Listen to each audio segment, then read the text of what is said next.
আসসালামু আলাইকুম প্রিয় ভিউয়ার্স, আপনারা দেখছেন স্কিল। এ পর্বে আমি দেখাবো কিভাবে ওয়ার্ডপ্রেস ওয়েবসাইটে ইউজার রোল ক্রিয়েট করতে হয়।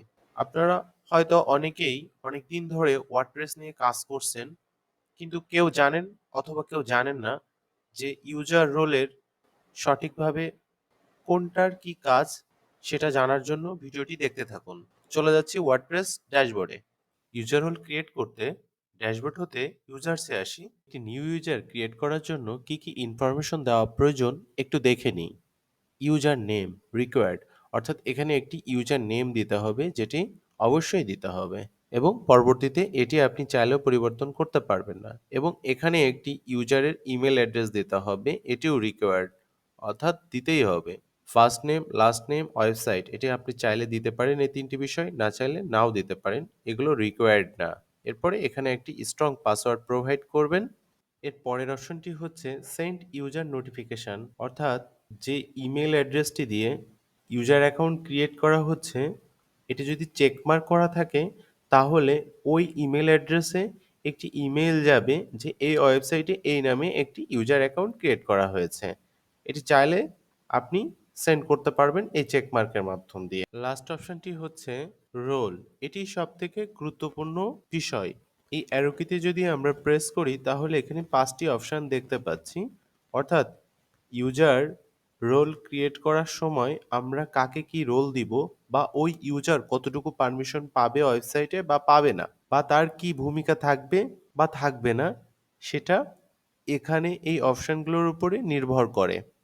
বিগিনার পর্যায়ে আমরা এই বিষয়গুলো সম্পর্কে খুব ভালোভাবে জানি না যে কোন ইউজারের কি রোল প্লে করে, বা বায়ারের কাছ থেকে কাজ নেওয়ার সময় ইউজার রোল হিসাবে বায়ারকে কোন রোলটি ক্রিয়েট করে দিতে বলবো।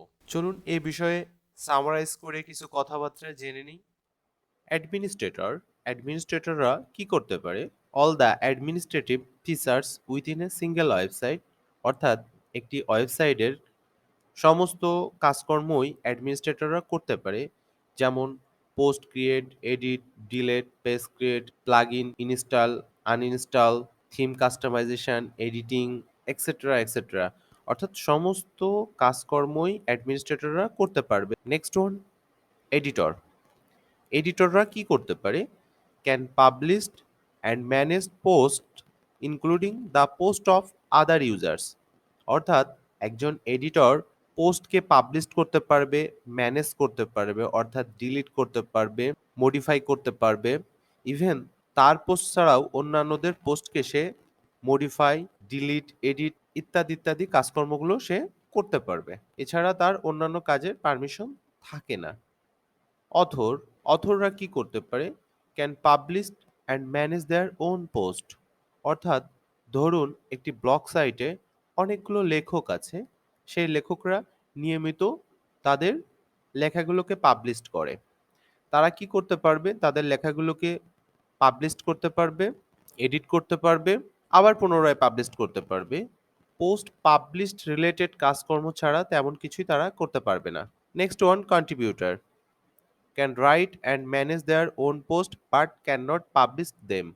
কন্ট্রিবিউটররা তারা পোস্ট লিখতে পারবে, ম্যানেজ করতে পারবে, অর্থাৎ এডিট, মডিফাই ধরনের কাজকর্মগুলো সবই চালিয়ে যেতে পারবে, বাট পাবলিশ করতে পারবে না। পাবলিশের জন্য অ্যাডমিনিস্ট্রেটরের অনুমতির প্রয়োজন হবে। অ্যাডমিনিস্ট্রেটর রিভিউ করবে, তারপরে যদি মনে করে লেখাটি সম্পূর্ণ ঠিকঠাক আছে, দেন অ্যাডমিনিস্ট্রেটর পাবলিশ করে দিবে। এতটুকু রোল প্লে করতে পারবে contributor. And last one, subscriber. সাবস্ক্রাইবাররা কি করতে পারে?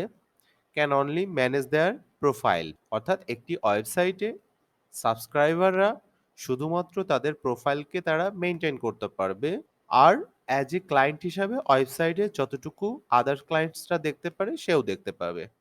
অলরেডি আমরা জেনে গিয়েছি কোন রোলের কি কাজ। এখন আমরা একটি ইউজার রোল ক্রিয়েট করব। ইউজার নেম, আমি একটি নাম দিয়ে দিচ্ছি Atik, email address atik@gmail.com। First name, last name এবং ওয়েবসাইট আমি এগুলোকে প্রোভাইড করছি না, আপনারা চাইলে দিয়ে নিতে পারেন। সিকিউরিটি পারপাসে এখানে একটি পাসওয়ার্ড ব্যবহার করতে হবে। আমি এই পাসওয়ার্ডটি দিলাম, আপনারা অবশ্যই একটি স্ট্রং পাসওয়ার্ড দিবেন। এখানে দেখুন উইক দেখাচ্ছে, অবশ্যই স্ট্রং পাসওয়ার্ড দিবেন। আমি এটিকে কনফার্ম করলাম। Confirm use to week password. Send user notification. আমি চাচ্ছি যে এই মেইলটাতে একটা নোটিফিকেশান যাক যে তাকে একটা ওয়েবসাইটে একটা রোল দেওয়া হয়েছে। এবার রোল সিলেক্ট করব। Subscriber, contributor, author, editor. Author, আমি অথর হিসেবে দিতে যাচ্ছি অথর। এরপর অ্যাড নিউ ইউজার। দেখুন আতিক নামে একটি ইউজার ক্রিয়েট হয়ে গেছে। এনার রোল এখানে দেখাচ্ছে। ইউজার নেম হচ্ছে আতিক। এরপরে ইমেল অ্যাড্রেস হচ্ছে এটা, রোল অথর, পোস্ট 0। এবার যদি আমরা একটু দেখে আসি যে আসলেই কাজ করছে কিনা, আমি একটু ইনকগনিটো মোডে চলে যাচ্ছি। এরপর আমি আমার ওয়েবসাইটটিকে লিখছি। আপনারা যদি লোকাল হোস্টে কাজ করে থাকেন তাহলে লোকাল হোস্টের ইউআরএলটা দিবেন। আমরা দিয়েছিলাম আতিক, পাসওয়ার্ড হচ্ছে, এভাবে দেখে নিতে পারবেন। এখানে যদি রিমেম্বার মি চেক আউট করে রাখেন তাহলে ব্রাউজার মনে রাখবে। দেখুন ওয়েবসাইটটিতে লগ ইন হয়ে গেছে, কিন্তু বাম পাশে দেখুন তাকে কত কম অপশান দেওয়া হচ্ছে, কারণ সে অথর। এটা দেখুন, এটা হচ্ছে অ্যাডমিনিস্ট্রেটরের ড্যাশবোর্ড। এখানে সমস্ত ফিচারগুলো আছে। আর এটি হচ্ছে এইমাত্র আমরা যে ইউজার রোল ক্রিয়েট করলাম, অর্থাৎ অথরের। অথর কি করতে পারবে? সে ড্যাশবোর্ডে আসতে পারবে, পোস্ট, অল পোস্টগুলোকে দেখতে পারবে, অ্যাড নিউ করতে পারবে, মিডিয়া অ্যাড করতে পারবে, মিডিয়া ইউজ করতে পারবে, কমেন্টসগুলো দেখতে পারবে, সে তার প্রোফাইলটা দেখতে পারবে এবং টুলস ব্যবহার করতে পারবে। এর বাইরে সে কোনো কিছুকে করতে পারবে না। দেখুন ওয়ার্ডপ্রেসের একটি আপডেট এসছে, সে কিন্তু এই আপডেটটি দিতে পারবে না। WordPress 6.1 is available. Please notify the site administrator. অর্থাৎ সাইট অ্যাডমিনিস্ট্রেটরকে নোটিফাই করতে বলছে। অথর এটিকে আপডেট দিতে পারবে না। এবার চাইলে আপনি এটিকে এডিট দিতে পারবেন। যদি এডিটে যান তাহলে দেখুন আমি আগেই বলেছিলাম ইউজার নেমটাকে আপনি চেঞ্জ করতে পারবেন না।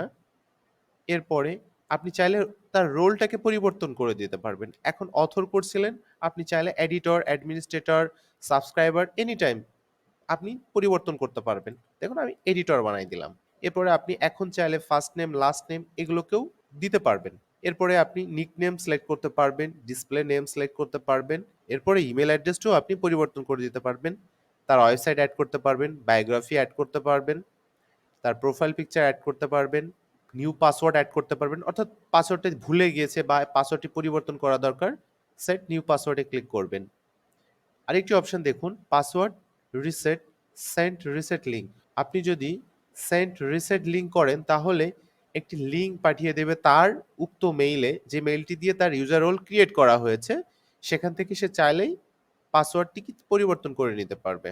দেখুন লগ আউট সেশন এভরিহোয়ার, অর্থাৎ যে কোনো ডিভাইস থেকেই সে যদি কানেক্ট করে থাকে বিভিন্ন ডিভাইস থেকে, সব ডিভাইস থেকে তার লগ আউট হয়ে যাবে। এখান থেকে লগ আউট এভরিহোয়ার যদি করে থাকে, যেহেতু আমরা কিছু মডিফাই করেছি তাহলে আপডেট ইউজার, ইউজার আপডেট হয়ে গেছে। আমরা যদি অল ইউজারে যাই, দেখুন আতিক। আপনি চাইলে ইউজারটিকে ডিলেটও করে দিতে পারবেন। আমি যদি ডিলেট করে দিই, ডিলেট, এই ইউজারের সকল সকল কন্টেন্ট সহ ডিলেট করতে পারেন। আবার আপনি যে অ্যাডমিনিস্ট্রেটর ইকবাল, এর সাথে কন্ট্রিবিউট করে দিতে পারেন কন্টেন্টগুলোকে। আমি চাচ্ছি যে এর সমস্ত কন্টেন্টগুলোকেই অ্যাডমিনিস্ট্রেটর হয়ে যাক, অর্থাৎ ইকবাল। Confirm, clear late. এই ছিল আজকে টিউটোরিয়াল। কোনো কোশ্চেন থাকলে কমেন্টসে অবশ্যই লিখবেন। Thank you so much for watching.